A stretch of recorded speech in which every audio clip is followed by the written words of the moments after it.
délégation ministérielle a annoncé l'arrestation de 175 personnes armées, la saisie de 13 motos et plus de 30 armes de guerre lors d'affrontements dans le village de Tilégué, province du Ouaddaï. Les dégâts causés par les incendies de maisons ont également été constatés. Abderrahmane Issa, se faisant passer pour un marabout, a avoué avoir organisé le massacre ayant causé la mort de plus de 40 personnes.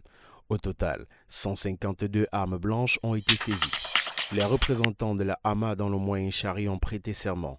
Le coordinateur provincial de la Haute Autorité des médias et de l'audiovisuel, Hama, des provinces du Moyen-Chari et du Mandoul, Ognadé Sedalta et son adjoint Fadoul Ahmad Dalla ont prêté serment ce 21 mars 2024 à la Cour d'appel de Sarre.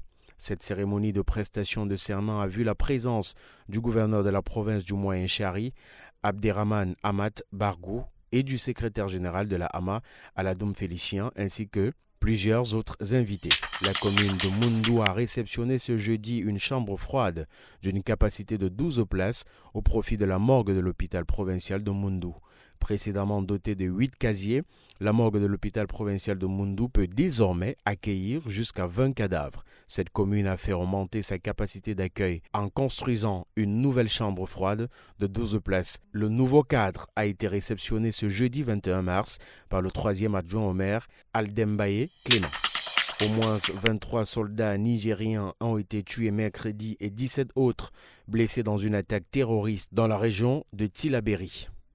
Selon un bilan provisoire officiel publié jeudi, au cours de cette attaque, 4 véhicules blindés et 4 autres Toyota montés de l'armée nigérienne ont également été détruits, a indiqué dans un communiqué le ministère de la Défense qui annonce par ailleurs un deuil de 3 jours à compter de vendredi. Il est également à noter qu'une trentaine de terroristes ont été tués.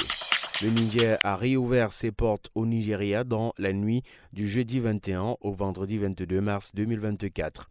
La frontière terrestre entre les deux pays était fermée suite au coup d'État du 26 juillet dernier et les sanctions de la CEDEAO qui avaient suivi le mois dernier. L'organisation régionale avait décidé de lever les sanctions contre le pays sahélien que son voisin a mis en application il y a une dizaine de jours. Mais jusqu'à présent, le Niger rechignait toujours à rouvrir sa frontière.